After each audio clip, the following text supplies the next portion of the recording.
Hey guys, it's White Cross. This video will be an intermediate video, kind of a middle of the road video for buying and selling and holding 90% circulated United States coinage, 90% silver, obsolete coinage, also called junk silver sometimes.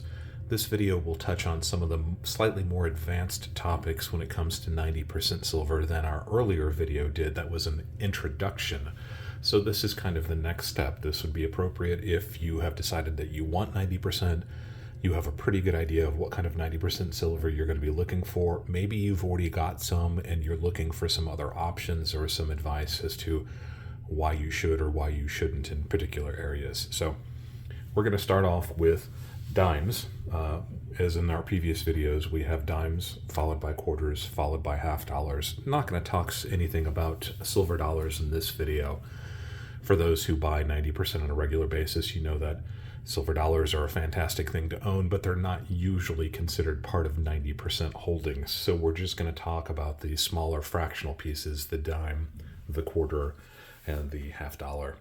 I've got here 4 rolls. This is 2 rolls of average circulated Mercury dimes and 2 rolls of brilliant uncirculated Roosevelt dimes. The thing that is kind of interesting about silver, about 90% in particular, and what might be appealing to some people is that there's no real wrong answer to it. If you've decided that you want 90% silver, your options are wide open to you, and the options all have pluses and minuses, and I think that's one of the interesting things about owning it. I've been buying and selling 90% silver for something like 40 or 50 years almost now, so I've got a pretty good handle on it, and I know what I like. But it's interesting to see what other people like and what draws them, attracts them to it. Let's start off with the dimes. Mercury dimes obviously came before the Roosevelt dimes. The Mercury dimes, technically called a winged Liberty dime, but most of us know it as being a Mercury dime. These circulated from 1916 up until the 1940s, when they were replaced by the Roosevelt dime. There's the winged Liberty on one side and the ace, the fasces, that is a torch, a Roman symbol of freedom and strength.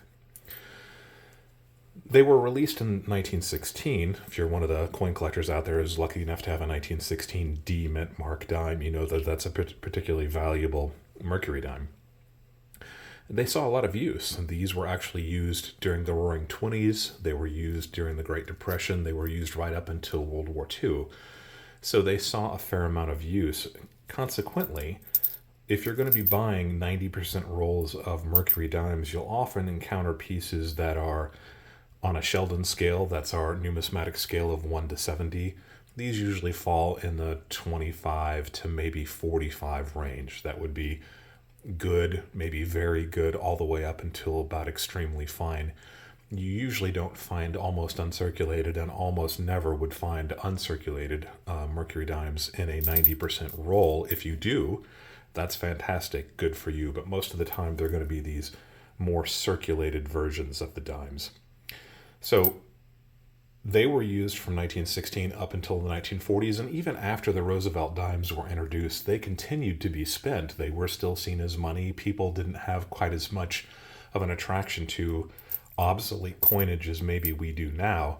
So some of them were spent and used and abused for 30 years, 40 years almost, as they were used in common transactions throughout the day. That means that most of them are going to have some wear to them. Now, compare that to the Franklin dimes.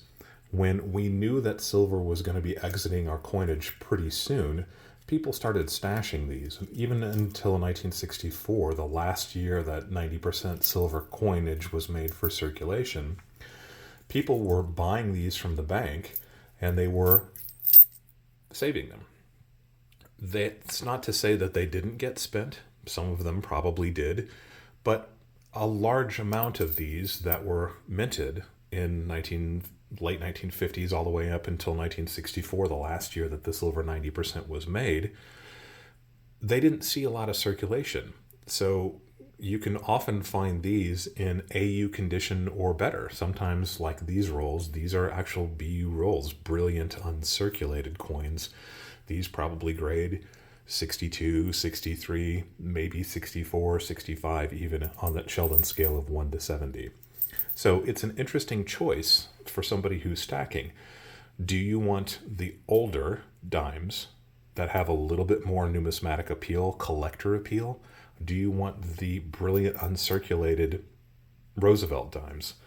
And it's interesting, in doing some prep work for this video, I was comparing prices on AppMex, one of the larger online retailers. People kind of think of them as the gold standard. Their prices tend to be maybe a little bit higher than some of the new players in the online bullion market. But the market has definitely shifted from when I was buying the majority of my 90% silver until today.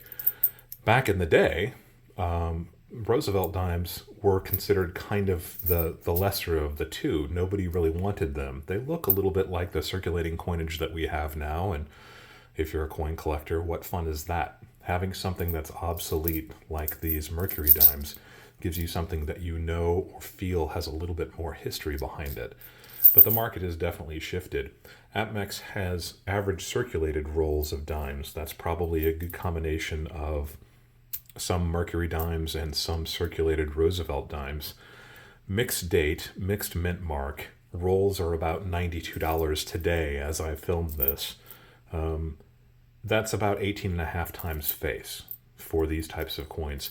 If you want straight mercury dimes, straight rolls, and these are pretty good quality straight rolls of mercury dimes, this would be a good example probably of what they sell when they're talking about full rolls of mercury dimes, $104, or about 21 times face. So you can see that the mercury dimes are maybe a little bit more valuable, a little bit more expensive, a little bit more desired right now than the straight. The mixed rolls are a little bit more less desirable than the straight mercury dime rolls. But interestingly, BU rolls, brilliant uncirculated rolls of Roosevelt dimes, are $122 per roll. That's about 24 times face. So straight rolls of average circulated mercury dimes, 21 times face. BU rolls of 1958 probably to about 1964 of the Roosevelt dimes, 24 times face. That's a pretty big difference between the two. If you like the older dimes, and I have many rolls of both of them because I understand the appeal that they would have to collectors as well as just the strict bullion investor, it's interesting to have the mercury dimes. If you like the 90% silver strictly as a silver play, there is a tiny little bit of difference in an average circulated roll of dimes versus a brilliant uncirculated roll of dimes. These have a little bit more silver left in them because they haven't experienced circulation, getting bumped and dinged and worn and been in people's change purses and whatever else reasons. The difference on mercury dimes and Roosevelt dimes is not huge, but it's there. So pluses and minuses, a little bit more numismatic appeal, a little bit more silver. It's an interesting choice, and it's one of the nice things about owning 90% is that you get to make these decisions for yourself. Similarly, we have here rolls of quarters, and that is a roll less 238 of mixed Barber quarters and Standing Liberty quarters, and this is a roll of Washington quarters. So these are the two options that you're going to encounter most often if you're buying 90% silver quarter. Honestly, you don't see rolls of the Standing Liberty quarters very often. The Washington quarters were actually issued in 1932, and we continue to spend variations of them to this day. So you don't find the quarter that was released before the Washington quarter, that would be, or the Standing Liberty quarter, that would be the Barber quarter. You don't see them very often because they are so old at this point that they have a lot of numismatic value unless they are really worn thin. And we've got some pretty worn examples in this roll of Standing Liberty quarters. Some of these are even dateless, but you can still tell what they are. This is a much more extreme difference between the silver content of a roll of silver Washington quarters and the silver content in a roll of Standing Liberty quarters. It is something on the order of 0.4 of an ounce. So if you're buying for silver value, if you really want the silver content, if that's all you're interested in, really worn coins sometimes have a considerable difference in the amount of silver that they have. It's not a popular thing to say. I've seen people refute that online, but we'll do a test in a little bit and I'll show you the difference in the weight of the silver content of a roll of well-circulated coins versus a roll of not so well-circulated coins. I've been a coin collector for over 50 years. I understand that you're not necessarily supposed to touch coins on their face. Believe me, these coins are mostly silver value, and I have been very careful washing my hands before I did this and not touching the face of the coin. You'll see me do that throughout this video. I'm actually pretty careful with it. So, Mercury dimes versus Roosevelt dimes, standing Liberty quarters versus Washington quarters, and I have here a selection of the types of half dollars that you may encounter if you're buying 90%. I've got a row of walking Liberty half dollars. When I first started doing this, that was pretty much all anybody wanted. When you're talking about buying 90% half dollars, often it was walking Liberty half dollars. The Franklin half dollars, issued shortly after the walking Liberty half dollars in the 1950s and the early 1960s, replaced in 1964 by the Kennedy half dollar. The half dollars have a little bit of a different appeal to the other types of silver, but the interesting thing about the half dollars is that the 1964 was supposed to be a one-off. It was just to commemorate the assassination of John F. Kennedy, and they were only made in 90% silver for circulation for that 1 year. Consequently, they didn't see a lot of circulation, so the 1964 Kennedy half dollar, most of the time, the vast majority of the time, will be uncirculated. They didn't see circulation like the Mercury dimes. They didn't see circulation like the standing Liberty quarters. It was a 1 year deal, and that was the same year, that was the last year that we had silver in our 90% silver circulating coinage. So those went out of the market quite quickly, and consequently, when you're buying them, they tend to be high uncirculated, talking AU58 on the Sheldon scale, to uncirculated, usually even into the 63, 64, sometimes the 65 range. The Mint made millions of them. I believe it was in the hundreds of millions. But they are a 1 year, and that year happened to coincide with the last year that we made circulating 90%. The walking Liberty half dollars are probably my favorite, but I did some research on the half dollars too as I was prepping for this, and the average circulated roll of Franklin's right now, about 21 and a half times face value, about $214 per roll. A BU roll of Franklin's, which is what these would be, are about 30 times face value. And a BU roll of Kennedy half dollars, mixed mint mark, but all obviously 1964, the only year that they were made and circulating 90%, at about 24 times face. So average circulating Franklin rolls, 21 and a half times face, but BU, brilliant uncirculated Kennedy rolls, about 24 times face. So the market has shifted from when I first really started doing this until recently. It looks like the market is much more interested in the uncirculated later coinage than the circulated earlier coinage. And again, there is a small difference depending on circulation, how much silver there is still contained within these coins. So it's going to have to be a choice that you make. Do you want the older, slightly more circulated, sometimes very much more circulated, but also missing a little bit of that silver? And it's a real difference in some of these. Or would you rather have uncirculated, modern, the most recent coins that were produced, that are brilliant, shiny, uncirculated, contain their full 90% silver in them? Or would you rather have a roll of classic early 20th century, hey look, there's a Kennedy in there, and there is a Franklin in there as well. Guarantee you that most of these rolls are actually solid. There we go. It's a choice for the person who's buying 90%. I like a little bit of both. I like having the classic. I like having the brilliant, shiny, completely uncirculated. And I was fortunate enough that I was stacking these at a time when it was easy to kind of make your choice, and neither of them was particularly expensive.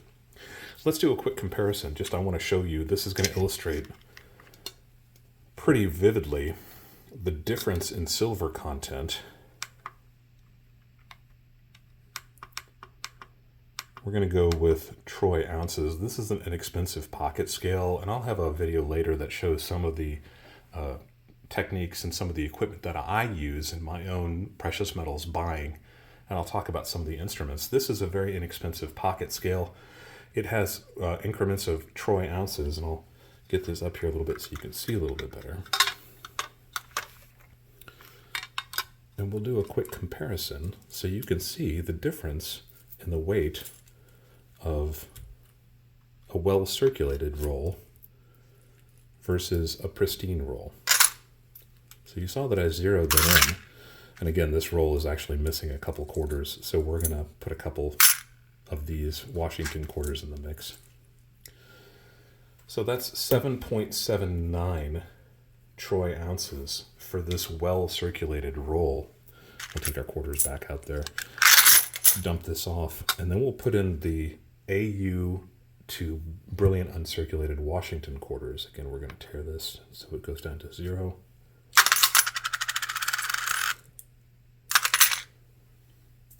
.03. So the standing Liberty quarters that were quite worn, 7.79 troy ounces. The Washington quarters that are uncirculated or almost uncirculated, 8.03 troy ounces. That's a substantial difference. That's a substantial change between the two. Is it worth it? Do you like having the more historic, the obsolete, the maybe more interesting coins in your collection or your stack versus just the pure silver play? I kind of understand why the market has shifted a little bit more to the brilliant uncirculated, and that's the ones that seem to have the most value to buyers right now. I do feel the market will go back and forth as it has over time. Interest in the earlier pieces, it may just be that they've become more scarce and there are fewer people out there buying them, and supply and demand obviously makes the prices drop or rise as it happens. So some other things to think about. If you're talking about 90% silver, you're already committed to buying some, you kind of have an idea of what you're after.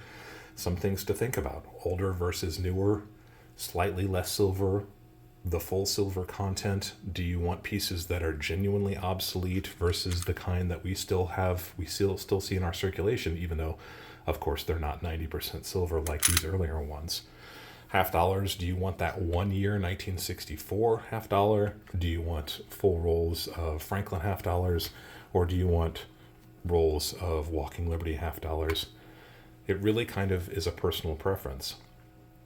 That's another video on 90% silver. Hopefully we've touched on some of the things that the more advanced 90% silver buyer is looking for. If you watched the first video, that was the very slow introduction to 90%. Hopefully we've built on that a little bit and showed you some of your options that you have. If you have any comments, any questions, any suggestions, by all means, leave them in the comments below and we'll address them as quickly as we can. If you've got suggestions for a video you'd like to see us make, drop that in too. Don't forget to like and subscribe. We'll be releasing more videos in the future. And once again, thank you for letting us be part of your journey as you delve a little bit deeper into buying and holding physical precious metals.